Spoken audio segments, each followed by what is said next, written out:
can see you there. Something big is going on here. From hunting ghosts to Bigfoot. Paranormal, UFOs, true crime, and more. We won't just be spouting articles. I was researching for your entertainment. Beginning of a new world. The best guac you'll ever fucking eat. True story. It's basically like one day you walk outside and you see that the ants are playing with matches. This is the Black Cat Report. See you on the other side.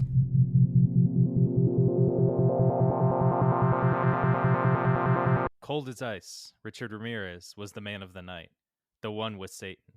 He was riding high and also riding low, with stolen cars, jewels, and money aplenty. There was no one that could stop him, and he was on a mission from Satan. Living a dream that no one could make but him, it was time for him to stalk again. Yeah. Woo. Ramirez part 3? Is it part 3? Woo. We're there. Damn. Is this the last one? No, we got one more. One more, baby. Hello, and welcome to the Black Cat Report and our third episode in our series on Richard Ramirez. I am Betsabe, your host, and this is Selena, Hello. Gil, Hello. and Joey. Hello, I'm here to stalk. Uh-oh. We are going to delve into the next set of murders, rapes, and assaults of Richard Ramirez. He was definitely getting into the group of murder, rape, and assault. He was the pepper to assault. Terrible. I literally just spit my beer on myself. God damn it. God damn it. What? He was the pepper to assault. God damn it. Okay. The puns come on fast and they come early. Let's do this. Mm-hmm. Armed with his .22, his knowledge of the LA area freeways, handcuffs, and stolen cars, Richard Ramirez was displaying exactly what he learned from his cousin Miguel. He was right in the middle of his war. Dun dun dun. Yeah, he was. Sweet. On July 2nd, 1985, Richard was again, as always, cruising the freeway. He exited off into Arcadia, thinking that it was far enough away from the other crimes that it wouldn't be watched. He parked and walked down an empty street. He came upon the home of Mary Louise Cannon. There were no lights on in the house, so he thought it was the perfect one. It was a beige ranch one-story house. He walked up to the right front window, and as he had done so many times before, he pulled off the screen and opened the window and slipped right in. Somebody needs to make locks for screens. I'm just saying, at this point. Yep. What they do now. Yeah, they do now. Do they? Oh, Mhm. shit. Yes. I have not. None of our screens have locks on them. Anyway, Oh. Thank you, I Gil. think he cuts them open anyways, so. Yeah, I mean, Yeah. like, Yeah, I honestly, mean, you can there's- just cut them open. they need to make cut-proof screens. Not just for serial killers, but also for cat owners. I think we would all very much yeah. appreciate it. See, everybody's shaking their heads. They're like, actually, that's a Yeah, great idea. yes. Like, Nodding their heads. Patent pending. Yeah. He moved towards the back of the house, using his usual pin light to search. He crept into the bedroom where Mary was sleeping. He got angry seeing there were no other young women in the house. He picked up a milk white base lamp and then smashed into her head. As she woke up screaming, he started beating her with his fist over, and over again. He then walked into the kitchen, grabbed a butcher knife, then returning to the bedroom, he stabbed it right into the side of Mary's throat. Then he started stabbing her chest again and again. He then ransacked the house, washed up the blood, and walked out of the front door and got back onto the freeway. Mary Louise was found brutally murdered by a police officer the next day, which was called by the neighbors. Jeez. Alright. On July 5th, 1985, Richard, sporting a new look with slick back hair, there you go. Yep. Shit! You know I'm a fan. Okay. It's all about the hair. And large round white frame glasses was again cruising the freeway and searching for another victim. He chose Sierra Madre, whoop whoop, been there, Shit. Okay, he chose Sierra Madre, which was an upscale neighborhood where he could find his perfect victim. I was gonna say, I'm surprised he never went to those little rich neighborhoods, like, you know, all that area, because that's where the money is. Mm-hmm. But Yeah. I guess now he found it, which is good for him, I guess. He's moving Oh up. no. He's moving up. Him Yes. and the Yeah, Jeffersons. because he was just going into this really poor neighborhoods and then getting mad. It's like, well, what do you expect? You're not going to like the small town rich neighborhoods. It's literally what I was saying in the last episode. That's Mhm. literally what I was saying was like, why are you going into poor neighborhood? Like all this time and talk and like anticipation, everything's being built up in like he's using military tactics to slowly scope out the area, find the behaviors and routines of the local residents. He's Yeah. recognizing their income. Like he's doing all of this shit, right? At least that's the folklore behind it. But then he's Mhm. like, damn it, the most expensive thing you own is an air conditioner. Like, and then he's Yeah. getting mad at them about that. And it's just like, bitch, you're the one that stalked the neighborhood. Like, this is your fault. Why are you getting Anyways, I'm not trying to Exactly. rationalize serial killers here, but at the same time I am, because there is a level of like serial killers need to be rationalized to be understood. Yeah. They have habits, Mhm. they have routines, they have like a very intense, well thought out like niche, right? That's where Yeah. serial killers exist, is in this weird fucking niche that they Yep. create and mutate. And it's just like, all right, if the whole robbing thing is your fucking spiel, like honestly, you suck at it, dude. I'm sorry. Like he kind of sucks Actually, as a robber. I would like Yeah. I to mean, have a he's counterpoint a to that. great car thief. I will give I would him like to that. have a counterpoint to that. I Okay. think he actually is pretty good. And this is not saying you're completely wrong, but I think he's pretty good because he still has to fence these items. You know, Yeah. think about it. He can't go into a super amazing neighborhood, steal so much stuff, because once he fences them, that person's going Yeah. to be like, oh, I know exactly where these came from. And Yeah. as we find out later, you know, the fence obviously is a person that could rat him out. So Oh. he needs to have stuff that's very like common, but still can get him money, like a radio. Everyone has Yeah. radios in their house. You know, maybe some cash that he can take, cash on hand. You know, maybe small jewelry stuff. So in my mind, thinking of it, he's probably that's pretty. You know, obviously he gets mad for them It's a not having stuff. safe. It's a safe thing for him to do. Again, as Selena said last episode, he's not trying to push himself. He doesn't want to like, you know, get arrested, you know? So Yeah. Driving around, he was followed by a police car, as at this point they were looking for him. The police eventually stopped following him, and he moved into a new neighborhood close by. Richard walked up to an old ranch house. He walked to the back door, and it was locked. He then walked up to the front door, and it was unlocked. He walked into the house with his 22. Whitney's bedroom was the closest to the door on the right. Whitney was the 16-year-old daughter of Steve and his wife, whose name was not mentioned. Richard crept past the door and back to Steve and his wife's room and noticed they were still asleep. Richard decided he wouldn't use a gun, as it would be too noisy. So he walked back to his car to grab a tire iron. He came back to the house, narrowly escaping the view of a passing police car. He walked back into the house and into Whitney's room. He put his hand over her mouth and then struck her with the tire iron. Then he struck her 10 more times in the head. Richard decided that he wanted to kill her with a knife, but couldn't find the right knife. He then found a telephone wire and started choking her with it. Suddenly, he saw sparks on the telephone wire and then decided to stop. Richard later said he saw blue haze leaving her body and was very spooked by it. He thought the devil and his power was leaving him. He quickly left the house and sped back to the freeway and into downtown LA. Whitney survived the assault and would be instrumental in bringing Richard to justice.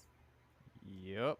Damn, He that's insane. yeah, just something random, cuz she basically she passed out, you know, like she pretty much passed out from the pain, and like what he said is he saw her he thought he saw her spirit leaving her body, and was like, oh, thought something weird was going on, so he just like, oh, I gotta go, and then Yeah. left. Bye. And she woke up the next morning. Like, they had no idea that anyone came into the house. She woke up the next morning and came into her parents' bedroom and was like, oh Wow. man, I have a headache. Like, her head was What? killing her. Yeah, no joke. She said her head was killing her, and like her parents were like, oh shit. They were like, Like, someone broke in here, and so they had she to was- go. Yeah.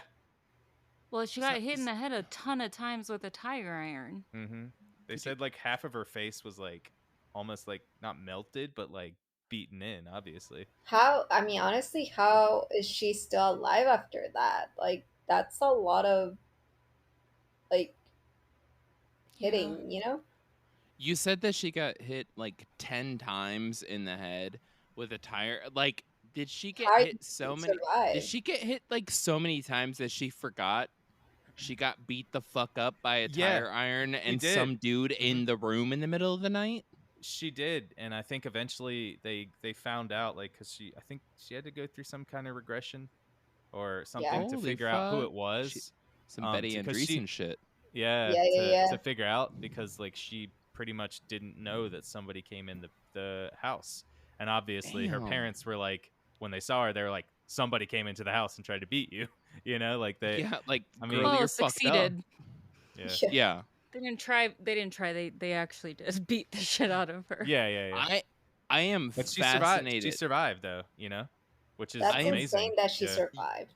Yeah, and like good on her. I'm fascinated. This is really dumb. I'm just calling myself out ahead of time. There was sparks coming out of the telephone wire. Yep. Is 'Cause it that was- even possible? Like, I I- know that's what he's Yeah. varying on like straight up hallucinations and like really getting detached from reality. Like that is Yep. the truth of what's happening here. And Mm-hmm. but like shit, I used to stick those on my tongue when I was little. You know what I'm saying? Like cut telephone wires. I didn't know they could do that. Like I didn't think that was a thing. Like you can get Well- hurt from that. They do need electricity to run phones, right? Yeah, but it's like so mild. It's like less than a I 9 mean, volt sure. battery. I mean, maybe it opened up. I don't know. I agree. I Part have of this no is idea my how- own health concern. Yeah, please don't go trying to shock yourself with the telephone cords. All right. On July 7th, Richard cruised the normal neighborhoods he had hunted before. He decided that Monterey Park would be his perfect place for tonight again. He leisurely walked to the front of a house on the street. The home was of Joyce Lucille Nelson. He was as normal, dressed all in black, and was almost impossible to see. The house was a one-story in pale yellow. He tried to open the front door, but it was locked. He went to the left window next to the door, and it was unlocked. He took the screen out and then placed it in the backyard so as to not rouse suspicion. Richard tried the back door, but it was locked, so he moved back to the front window. He crawled in and saw Joyce sleeping on the couch. He put the pistol to her head and woke her up. She tried to resist, so he dragged her by her hair to the bedroom. She wouldn't go willingly, so he started beating her with his fist. Getting angrier, he kept beating her. He then dragged her to the bedroom and beat her to literal death. She was beaten so much she spun around in a complete circle. Joyce had a clear imprint of an Avia shoe in her face from Richard stomping on her. He then robbed the house, taking radios, jewelry, and anything of value. He then proceeded to walk out the front door like nothing had happened and got back into his car and drove away. At 3 a.m. on the same night, he was still in the mood for murder and robbery. He returned to the Monterey Park and parked on Hollywood Oak Drive. He was carrying handcuffs and his .22 pistol. He chose the house of Sophie Dickman. It was a yellow one-story house, which seems to be a big thing in California. He walked to the one front window and took the screen off very quickly. However, the window was locked and could not be opened. Richard walked around to the back of the house and found a doggy door. I know that yellow very well. It's like a pale Yeah, yeah, Easter yeah, yeah. yellow. Mhm. It's You've so seen them. California. It is very California. It's very old school. Very old Okay. school. Did he crawl in through the doggy door? For the love of God, tell me he crawled in through the doggy door. Richard walked around to the back of the house and found a doggy door and reached in and unlocked the door. So Damn he went in, he just reached in Yeah, he through just the reached doggy up door. through the doggy door and unlocked it. Mhm. Get shorter dogs. Okay. Mhm. Ew, but he also had to have like abnormally long arms. I know, Yeah, right? it was really weird the way it was described, but I was like, okay. Like unless he Like stuck like his short. head and shoulder through it. Like I That's got a lot I mean, of. if fish it's I'm a gonna, bigger, babe, if you it's a should big try dog, that with Bonbon's no, door. See if you can do it. You can't do it on cat doors. You can't do it on small doors. But since big dogs have like almost like probably like a third of the door and it's tall, you could probably reach in if it's not locked and then reach your arm up and click the lock. Another yeah. So that's reason why. to buy the Cats. new Quasga screens, which are Ah. serial killer and cat proof screens. And like that, along with your cat doors, makes your serial killer and penetration impossible. Like it's It's not just gonna happen. glass. Quasga's got your back. Stop saying that. All Don't let them right. know. He used his pen light to find his way in the house. He went into Sophie's bedroom, turned on the light, and then charged her.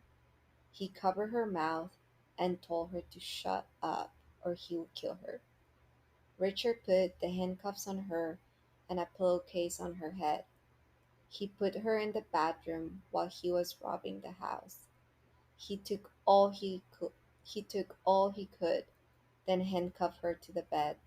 He then tried to rape her twice, but he couldn't get himself up.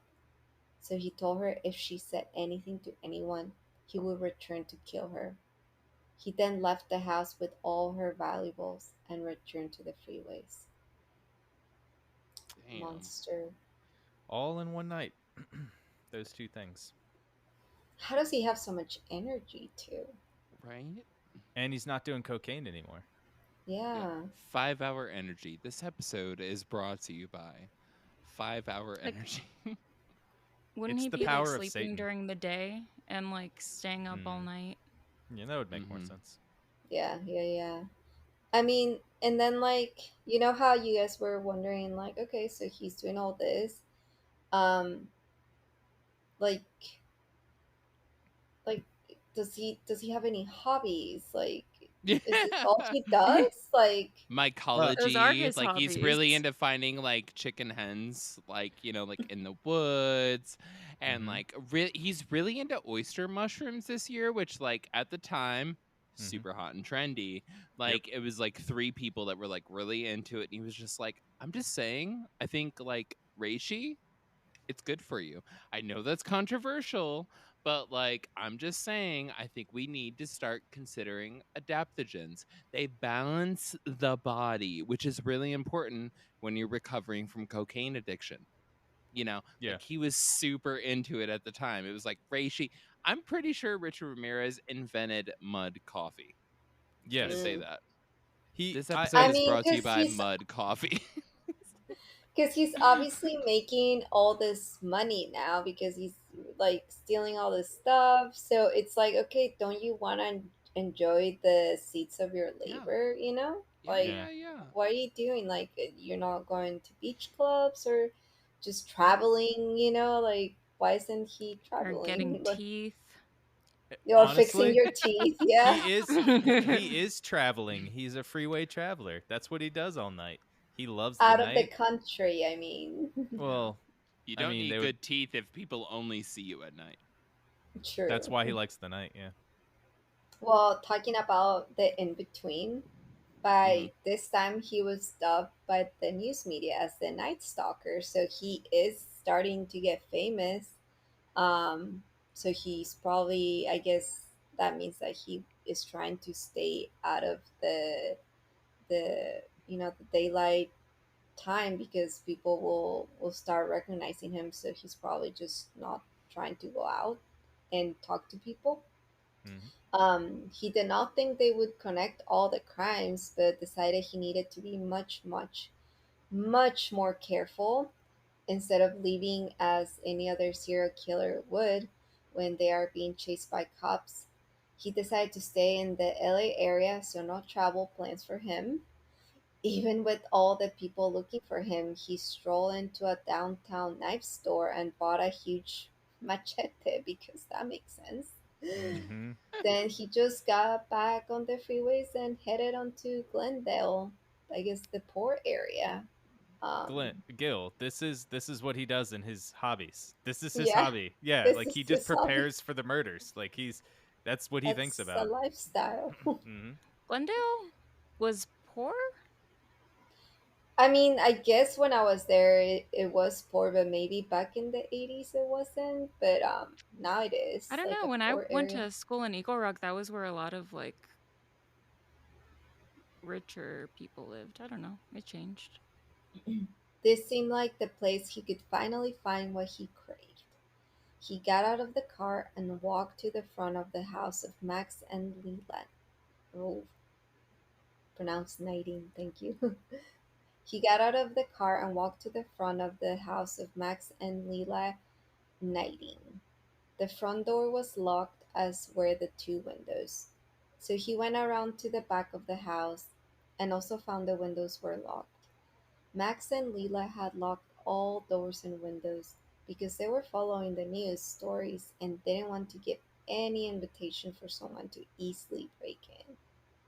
Richard cut the screen out of the French door on the back of the house and then unlocked the door. Instead of going straight into the house, he went back to the car and grabbed his machete. He then prayed to Satan as the humble servant. He entered the house and then slowly moved towards the bedroom. Both were asleep in the bed together. Richard cased the house, seeing if there were more people in the house. Finding that there were no more people in the house, he walked into the bedroom. Richard turned on the light and then swung the machete down onto Max in the neck. Richard then swung at Jeez. Leela and missed. Both were still alive, so he pulled out his 22 and pulled the trigger. The Damn. gun jammed. He quickly cleared the gun, then put it up to Max's head and shot. Max was instantly killed. He then did the same to Leela, this time shooting 3 times, and both were dead. He cut and poked at their bodies with the machete. After that, he started taking their possessions and was out of the door before the cops would make it into the house. Before the end of the night, he was already at the fence's house to get rid of the valuables. Wow. So Jeez. think about this. He's literally going into the fence's house still covered in blood. Hmm. Yeah. Damn. Yeah, he doesn't shower or do anything before he goes cuz like he just goes. And so in the book they talk about the fence sitting there like uh I'm pretty sure this guy murdered people and this is where they're coming from. So at this time he's getting, the Night Stalker is his name. So they're people he's in the news, and obviously the guy that's kind of fencing stolen goods probably knows about all this stuff happening. And so Hmm. he's already starting to think I think that this guy is the Night Stalker, but I don't want to be murdered. So I'll just keep taking this stuff in. Yeah. It's an awkward spot to be in. That same night, he was back on the road again, this time to Sun Valley. He stopped on the Charbonne Street. He stopped in front of the house of Shayna Wrong and some kid Covenant. Richard walked in front of the house and tried the doors and windows, and all were locked. Richard went to the back of the house and tried the sliding glass door. They were open. He slowly moved into the house. Some kid was sleeping on the couch in the living room. She woke up, but Richard quickly put his hand over her mouth and then put the 22 pistol to her head. Richard moved to the bedroom where China Rong was sleeping. He put the pistol to his head, pulled the trigger, and killed him instantly. Richard saw that some kid had hidden her ring, so he slapped her in the face. He grabbed her and dragged her to the bathroom. He cut the cord to the hair dryer and tied her hands together. After that, he dragged her back to the bedroom, then raped her right next to the dead body of her husband. He then methodically searched the house quickly and returned to her. He then tied her to a chair and raped her again. Not satisfied with the loot, he beat her and told her to tell her where the good stuff was. Then she led him to some of the valuables she had hidden. He then made her swear to Satan that she was telling the truth, so she swore to Satan. Then he dragged her back to the room and raped her again. He kept demanding more valuables, so they retrieved money from the car, totaling $15. After that, he left her on the bedroom floor and walked out the door with all their valuables. With all the valuables fenced from the last murders and robberies, Richard was looking at a high price on his head. With a high price of $80,000 reward for information leading to his arrest and a new police sketch of him that was placed in every police car in the LA area. People were starting to report random sketchy people walking around the neighborhood. There was a true panic in LA. Richard, completely unaware that the fences were starting to close in on him, stole another Toyota and started driving on the freeway. I guess, honestly, he's not being careful at all. Like, what are you doing, man? No. No, he. So when he got in the house, I just want to like add to that story a little bit. He like ran into the house, and he saw one of them sleeping on the couch, one of them sleeping, and then he went to the room and shot that one.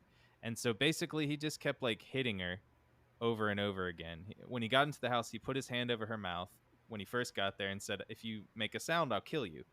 And so obviously not wanting to be killed. So then he went into the room. She didn't make a sound.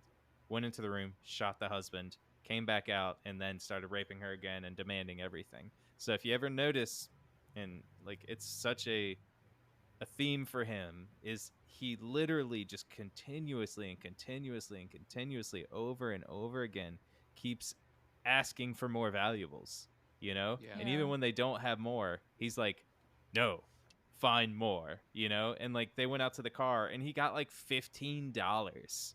Yeah. Like, I don't know, Jesus. what was the minimum wage at this time? Probably like $3.50. So I mean, he's putting so much Yeah. more work into it than he's getting out of it of the minimum wage at that house, at least. Yeah, he's doing Yeah. it all wrong. He's honestly being an idiot. Yep. That's what happens when you think Satan makes you invisible. I know, Mhm. right? Yeah, like I used to think Satan made me invisible. I've grown up. I'm grown past that. Now I know it's Cthulhu. So. Mm-hmm. Cthulhu makes you invisible. Mm-hmm. Mhm. Look into it. Okay. Google it. On August 6, 1985, he cruised the streets of Northridge and parked on the street. He was scoping out the neighborhood, and after half a block, he stopped in front of the home of Chris and Virginia Peterson and their 5-year-old daughter. The house was a modest house, with 3 windows on the right of the door. Richard walked up to the front of the house, tried the door, it was locked. He then tried the windows, they were also locked. Quietly he moved into the backyard, seeing sliding glass doors. These were, of course, open. Before he moved inside, he prayed to Satan silently and then crept into the house. Both Chris and Virginia were both asleep in the bedroom. Before entering the room, Richard cocked the gun. Virginia heard this and woke up. Richard moved into the room holding the gun out with both hands. Virginia asked, "What do you want? Get out." Richard then shot her in the face, under the left eye, just to the left of her nose. Holy Virginia shit. then exclaimed to Chris, He shot me with a stunt gun. Sorry, but the gun is that shitty. It's I a just wanna 22. point that- Yeah. I want to point that out. Somebody who was literally just shot was like, I wasn't Shot shot in with the a bullet. face. Yeah, they were just shot in the Mhm. face, and they were like, it's a stun gun. That's Mhm. why This I've been motherfucker. complaining this whole time. Is like, that's how dumb this is. Sorry. Yeah, go but he ahead. did kill Yep. a lot of people with it. He Yeah. did with like 8 shots. Like, Mhm. No, a I'm just couple were saying. like single shots, like right to the temple. yeah, What's Yeah, a if you- stun gun? Like taser shocks you. guns. Yeah, they shock you. like a, like, you know what I'm saying? Yeah. Mhm. Chris woke up and looked at his wife, then yelled, "Oh my god, your face is gone." Like, who says that? Like, if I know, but Joey she's got just like, shot on the face, I wouldn't be like, "Oh my god, your face is gone." Like, why would you she might say that? because he didn't expect it. She said she got shot with a stun gun, so he turns around and he looks at her, and she's sitting up looking at him, and he's like, "What the fuck?" Yep. Yeah. Pretty much, yeah. And like complete and utter shock, you know, because Yeah. they just woke up. So like, I I don't know. would say your face is gone. Yeah, that is like incredibly I'd probably articulate for the push situation. them out of bed. Yeah. What the fuck, Selena? Demon! I'm God just damn kidding. it. I'm never allowed to be Oh, serial man. killed next to you. I'm just Mhm. kidding. I would beat them up. Just then, Richard shot Chris in the right temple, knocking him back onto the bed. Richard started laughing like a crazy person and tried to shoot Virginia again. He missed. Chris leapt back up and started attacking Richard, trying to protect his family. Richard shot 2 more times and missed both times. Now his trusty 22 was empty. They grappled for a few minutes, but Richard tossed Chris over his back and ran out of the house. As Richard got back to his car, he thought of loading the gun back in again and going to kill both of them. But because he thought the police would surely be coming, he sped off and back onto the freeway. After he was gone, Chris made a quick decision to put his family in his truck and go to the hospital. After he was gone, Chris made a quick decision to put his family in his truck and go to the hospital. They were treated and both survived. Wow. Yep. Wow. This dude is a hero. What a too. mess. Yeah, Mhm.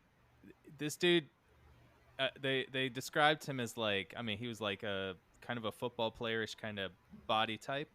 So they were both decently young. So this is kind of like the opposite of what he normally would go for. Mhm. And I guess I don't know how he, like we're talking about, like he's not great. He's really great at scoping random things out, but then misses that one detail, like you're saying, Gil. It's Yeah. true. He like misses that one detail, and so like he shot her.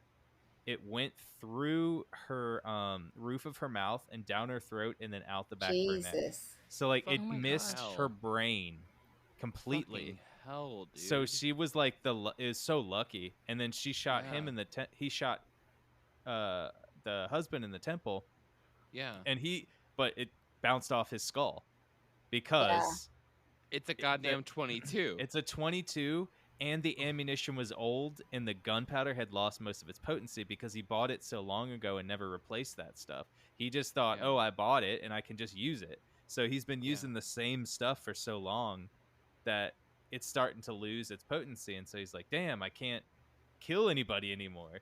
So Yeah. they called 911, and then instead the Chris was just like, well, we might bleed out, so we should probably go. Like, we need to Yeah. go. So he just was like, screw it, So we're let gonna me drive. drive casually to the hospital. After he got Right. shot in the head. Recognizing every red light and all safety procedures on the street. Oh, pedestrian. It's their right of way. Let them cross the street. We only got 13 miles left to the hospital. He's like good. tipping his cap, and the blood's like shooting out a little bit, and then puts it back And on. to you, sir. My uncle had a heart attack and drove himself to the hospital. Whoa. Jeez. Damn. Yeah. Sometimes you gotta do what you gotta do. Yeah. Heart Just for attacks family. are really the Richard Ramirez of bodily problems. Mm. How so? I don't know. Okay. So Okay. thought you had something there. Nothing at all. Let's keep going. On August 8, 1985, Richard pulled into Diamond Bar, which was about 40 minutes away from LA. He figured that being this far from LA, people would not be thinking the Night Stalker will be making a visit. Cruising to a stop on a small quiet lane, he made sure that he wasn't seen and snuck into the shadows of the street. He walked up to Elias and Sakina Abowa's house. Instead of trying the front door first, he slipped around to the backyard. It was a modest suburban house, built like the normal sets of houses you see outside of a city. Richard found the back sliding glass door open, as normal. He stopped and listened to make sure everything was silent. After he thought it was safe, he started moving on into the house. He came to the bedroom of the 3-year-old first, and then moved on into Sakina and Elia's room. Looking at them, he decided he needed to move the car closer to the house to make a quicker getaway. So he crept back outside and moved the car right into the driveway, then moved back into the house through the back sliding door again. Standing beside their bed, he put the 25 right next to Elias' head just above the left ear and fired. Elias was dead instantly. He then jumped over top of Elias' body and on top of Sakina, straddling her. He struck her a few times in the face and stomach, then flipped her over and handcuffed her. He then struck her again and went to the closet, grabbed a t-shirt and blindfolded her. Then stuffed part of the t-shirt down her throat, almost choking her. She bit down on the t-shirt so it wouldn't go down further, and then he struck her again in the face. He tied her legs up with another t-shirt, then struck her 4 more times in the head, almost knocking her out. Richard stood over her, then kicked her hard enough to knock her off the bed onto the floor. After ransacking some of the house, he moved back to Sakina, asking her where the jewelry was. He struck her. She tried to describe where the jewelry was but couldn't find them. He kept kicking and hitting her until he could find the jewelry. Feeling like there was more inside the house, he made her swear to Satan that she was telling the truth. Grabbing her by the hair, he dragged her into an empty bedroom. He then proceeded to rape and sodomize her. Sakina and Elia's baby in the other room started crying, so Richard made Sakina get up and go into the other room with Richard behind her to settle the baby down. She had her hands tied behind her back, so all she could do was put her head up next to the baby until it quieted down. Then Richard dragged her by the hair again back into the empty bedroom. Kicking her, slapping her, and punching her, he then raped and sodomized her again. He even drank the milk from her breast. At that moment, the 3-year-old walked into the room and said, "Daddy's not waking up." Richard grabbed the child, put him on the bed, and tied him up. He put a pillow over the kid's face to stop the noise. He then continued to rape her. After he was finished, he let Sakina go to the baby and walked to the kitchen and grabbed a honeydew melon and ate it.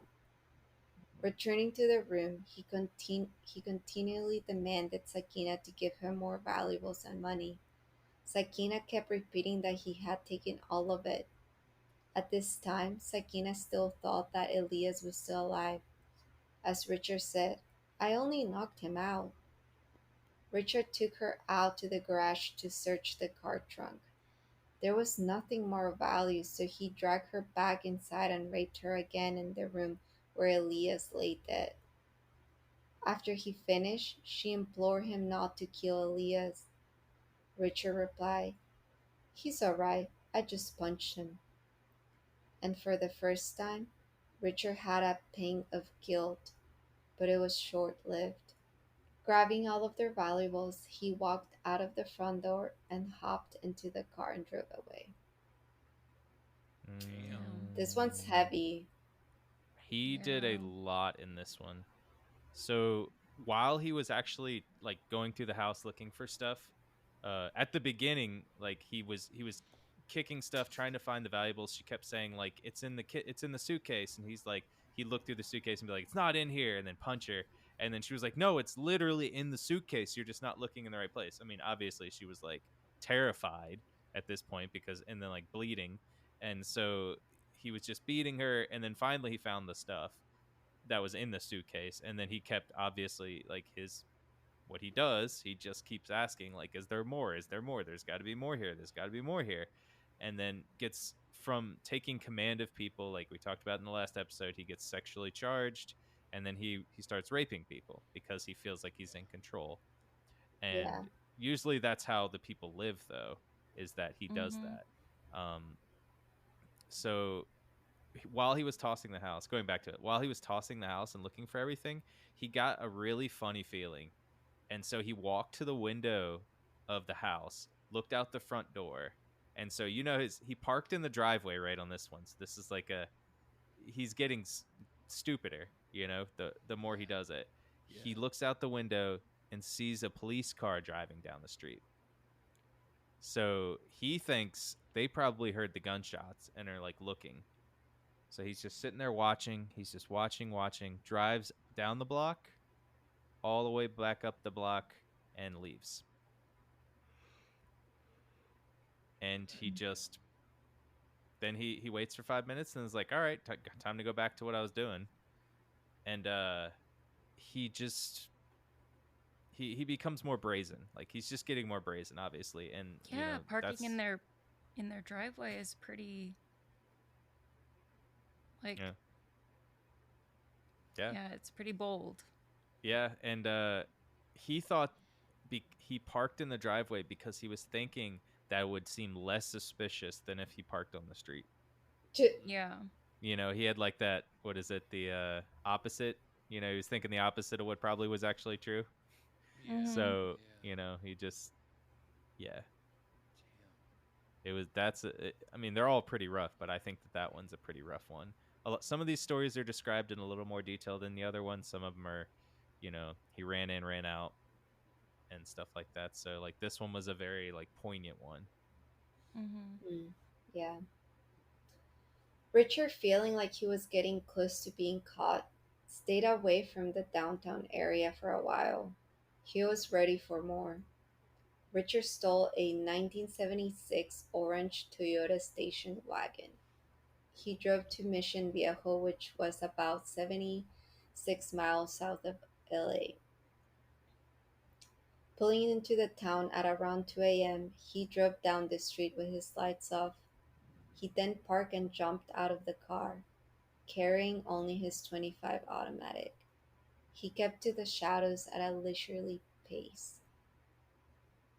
That night of August 24th, 1985, Richard Ramirez crept up to the Bill Carnes and his fiancée Carol Smith's house.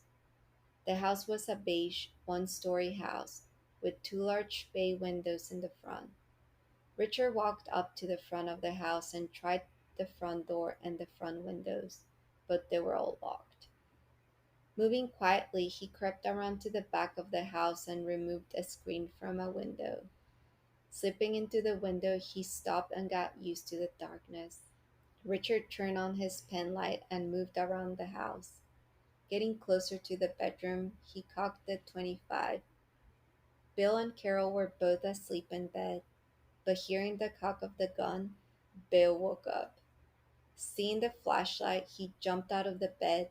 Before he could get out of the bed fully, Richard shot Bill in the head.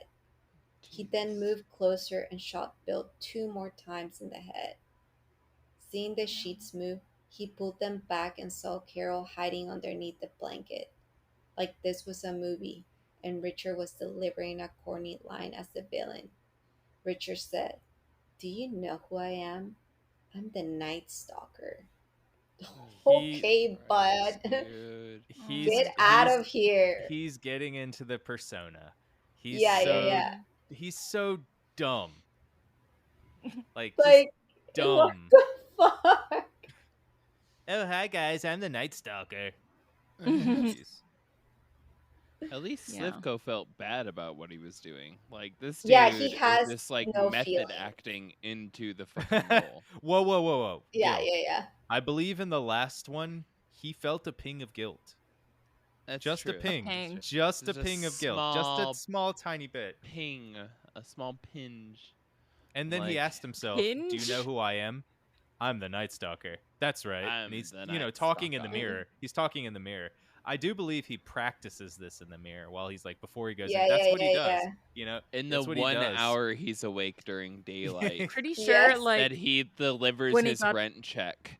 And like, pretty and sure when deals he got with his the fencer. machete, he was just swinging it around in front of a mirror for like 5 hours. Yeah. Yeah. Yeah, he didn't get a lot of sleep that day. But No, he's yeah. like, So stupid. swinging it around, being like, oh. Almost chopped off my dick. Oh god. Yep. And then do a jab and another jab. Carol screamed, "Oh God, no." Then Richard said, "Don't say God, say you love Satan." She repeated after him, and then he punched her and made her say it louder. Throwing her down on the floor, he hog-tied her with ties he found from Bill's closet. He threatened her, kicked her, and slapped her, trying to get her to tell him where the valuables were. He ransacked the room like he was a master thief. Then he dragged her to another room, raped and sodomized her. After he had finished, he kissed her very tenderly. He then kept demanding for her to show him where the jewelry and cash was. She took him to the extra cash they had around, and he quickly took it. Then he took her back to the bedroom and tied her back up. Richard, again like the comic book villain he was, told her, "Tell them the Night Stalker was here." He then exited the house through the front door and was gone into the night. Bill and Carol were taken to the hospital that same night, and both survived. Oh, At yeah. this Wow. time, he had killed 14 people but was only convicted of 13. Richard had raped and assaulted 12 others. Richard Ramirez committed the first of his convicted murders on June 28, 1984, and the last of his murders and assaults on August 24, 1985.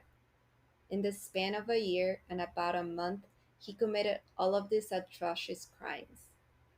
Most of them were committed with 2 months of each other when he went in an almost rampage mode. Richard Ramirez was cruising down the highway and was about to be cruising into young ladies' hearts behind bars. What? We will wrap we will Mhm. Yeah.